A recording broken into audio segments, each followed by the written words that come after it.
Film की शुरुआत होती है। हम एक बंदे को देखते हैं जो एक थाईलैंड का जाना माना रैपर होता है। इसका नाम जॉय बॉय होता है।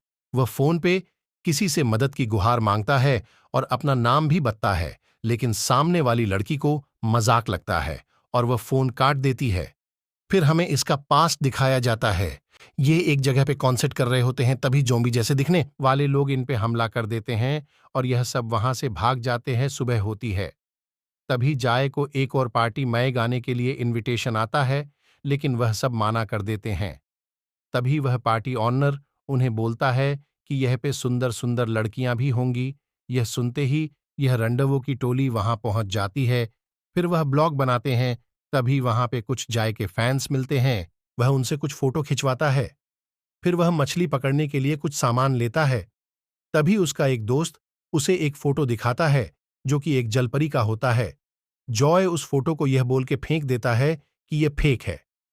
तभी वह दुकानदार बोलता है यह सच है। लोग इसका काफी सामान करते हैं। जॉय वहां से चला जाता है। उसका दोस्त उस फोटो को रख लेता है। फिर वह मछली पकड़ते हैं। तभी वहां पे सुंदर सुंदर लड़कियां आती हैं जॉय को। उनमें से एक लड़की पसंद आती है।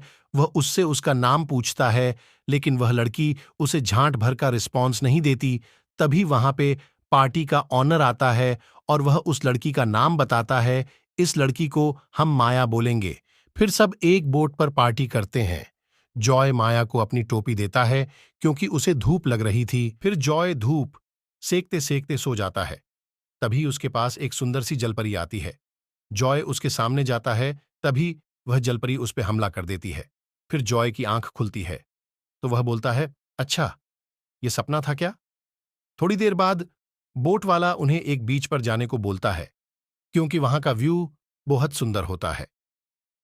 फिर सब उस बीच पर जाते हैं जहां पे वह ओनर माया को एक कॉपचे में ले जाकर उसके शरीर को यहां वहां छूने लगता है।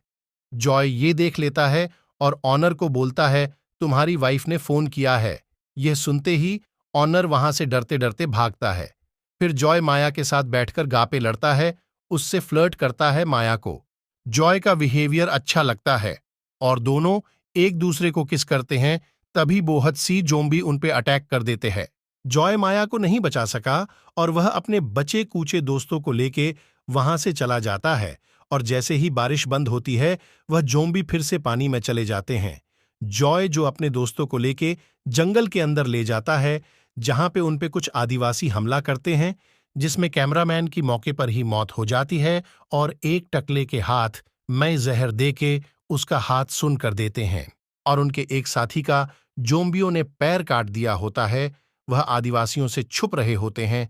तभी उनका एक और साथी आता है जो कि जोम्बी में बदल चुका होता है, जिसे देख आदिवासी डर के वहां से भाग जाते हैं और वह सभी वहां से भाग जाते हैं।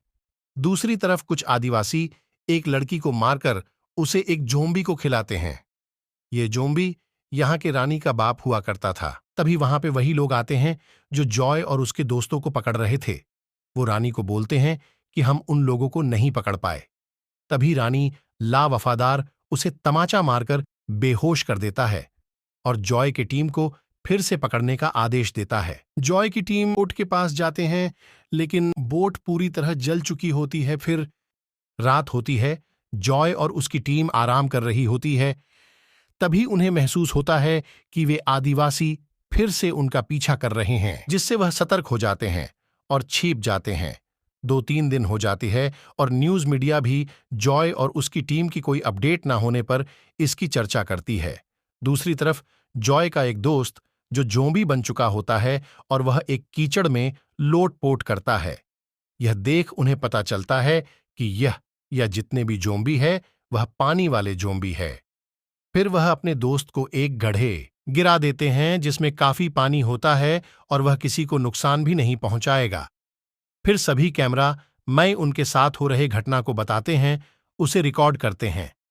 तभी इस कैमरा की बैटरी खत्म हो जाती है। फिर वह अपने जोम्बी को खाने के लिए फल देते हैं, लेकिन वह नहीं खाता। तभी वह अपने पास एक बिचक पड़ा देखता है और उसे चबा जाता है। दूसरी तरफ न्यूज वाले उसी जगह पर रिपोर्टिंग करते हैं जहां पर जॉय बॉय की टीम आई थी। फिर वह वहां के लोकल लोगों से बात करते हैं। तभी उन्हें वही इंसान मिलता है जो जॉय को मछली पकड़ने की औजार बेच रहा था। वो मीडिया को सारी बात बताता है। दूसरी तरफ उसी बिच पर एक जापानी लड़की और उसके साथ एक टूर गाइड और वही बोट वाला आदमी भी होता है और वह उन्हें उसी बिच पर ले जाता है। वह वहां जैसे ही जाते हैं, वह बोट वाला उन्हें रानी के पास ले जाता है। फिर वह बोट वाला अपने बच्चे को मांगता है जिसे रानी ने बंदी बना रखा है। रानी उसे उसका बचा नहीं देती और उसे और लोगों को पकड़ के लाने को बोलती है। जॉय बॉय की टीम जंगल में भटक रही होती है। तभी उन्हें वही बोट दिखती है। जॉय 3 लोगों को बोट के पास जाने को बोलता है और बाकी के 2 लोगों को वह अपने साथ जंगल के रास्ते से आएगा। फिर 3 लोग वहीं से छलांग मारकर बोट के पास जाते हैं। वह बोट के पास जाने वाले होते हैं, तभी उन पे ज़ोंबी अटैक कर देते हैं और वह वहां से भाग जाते हैं। दूसरी तरफ जॉय बॉय अपने दोस्तों को लेकर आ रहा होता है। तभी वह आदिवासी उन्हें पकड़ लेते हैं और उन्हें रानी के पास ले जाते हैं। फिर हम रानी को देखते हैं। वह इस जापानी लड़की को देख अपना बिता हुआ कल याद करने लगती है। वर्ल्ड वॉर 2 दौरान कुछ जापानी रिसर्चर ने आदिवासी और जलपरियों पर काफी एक्सपेरिमेंट किए, जिससे आदिवासी ज़ोंबी में बदल गए और जापानी लोगों का मानना था कि जलपरी का मांस खाने से मानव की जीवन शक्ति बढ़ जाती है और उन्होंने सारी जलपरी को मारकर खा लिया। इसलिए रानी अभी तक जीवित है। ये सोचने के बाद रानी सबको मारने को बोलती है। वह जैसे ही मारने जाते हैं, तभी जॉय की बाकी की टीम आकर सब पे पत्थर फेंकने लगते हैं, जिससे उनका ध्यान भटक जाता है।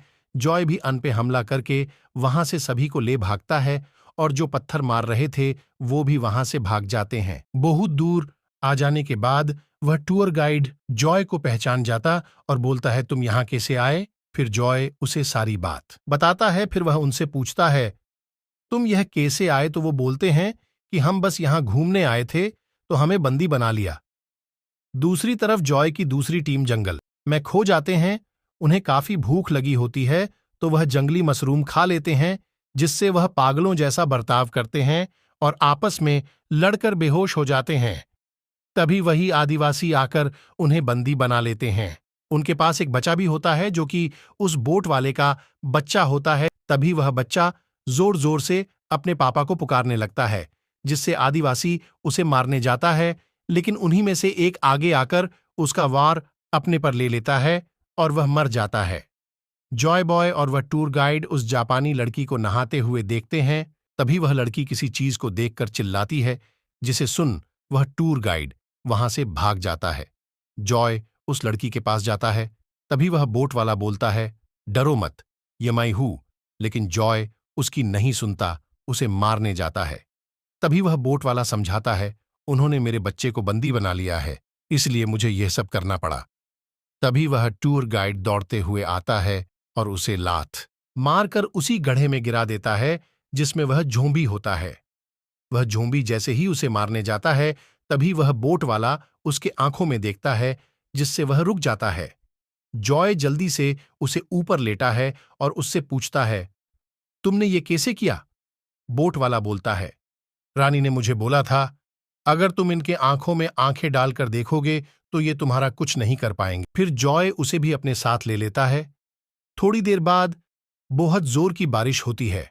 आदिवासी उन दोनों रानी के पास ले जाते हैं और उसके मारे हुए दोस्त को ज़ोंबी को खिला देते हैं। फिर वह उन दोनों को मारने जाते हैं। तभी उनका ज़ोंबी दोस्त वहां आता है और जिसको पाता है उसको मारने लगता है। इसी मौके का फायदा उठा के वह दोनों वहां से रानी को बंदी बना के गुफा में ले जाते हैं। तभी रानी उसके साथ हुए घटना को दिखाती है। फिर वह दोनों को वहां पे कुछ हथियार और बॉम्ब मिलता है।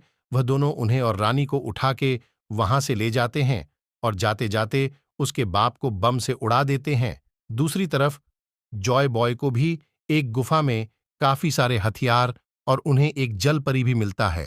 फिर वह सब अपने मनपसंद का हथियार उठा के वहां से जाते हैं। तभी वह जापानी लड़की उस टूर गाइड को मारकर उससे वह जलपरी छीन लेती है और वहां से भाग जाती है। जॉय बॉय और उसके साथी उसका पीछा करते करते बीच तक पहुंच जाते हैं। तभी वहां पे उसके बच्चे हुए दोस्त भी रानी को लेके आते हैं और उसके पीछे आदिवासी भी आते हैं। बारिश होने की वजह से सारे ज़ोंबी बाहर निकलते हैं और सब पे हमला करते हैं। जॉय और उसकी टीम और आदिवासी सब मिलके उन ज़ोंबी का खात्मा करते हैं, लेकिन ज़ोंबी की संख्या ज्यादा होती है और सब एक-एक कर मारने लगते हैं। इस मौके का फायदा उठाकर वह जापानी लड़की बोट की तरफ जाती है। तभी रानी उसे रोकती है, लेकिन वह जापानी रानी को तलवार मार देती है और समुंदर में जाती है। फिर रानी जॉय के पास लुढ़कते हुए जाती है और उसे बोलती है, उस चीज को पानी में फेंक दो। फिर जॉय बॉय भी उस बोट पर जाता है, उस जापानी से लड़ता है और अंत में उस जलपरी को उससे छीनकर पानी में फेंक देता है। तभी वह जापानी जॉय के पेट में हथियार मारकर उसे पानी में गिरा देती है और फूट फूट कर रोने लगती है। थोड़ी देर बाद हम जॉय को देखते हैं, जो अभी भी जिंदा होता है। तभी एक बड़ी सी बेल उसे निगल लेती है। फिर हम मूवी के प्रेजेंट में आते हैं। जॉय किसी लड़की से मदद की गुहार मांगता है, लेकिन वह लड़की उसे भाव नहीं देती और उसका कोल काट देती है। तभी उस बेल को कोई काटता है। वह और कोई नहीं, वही होता है जो जॉय को बोल रहा था कि जलपरियों का मजाक ना उड़ाए। जॉय उसे देख जोर से हंसता है और यह मूवी यही एंड हो जाती है।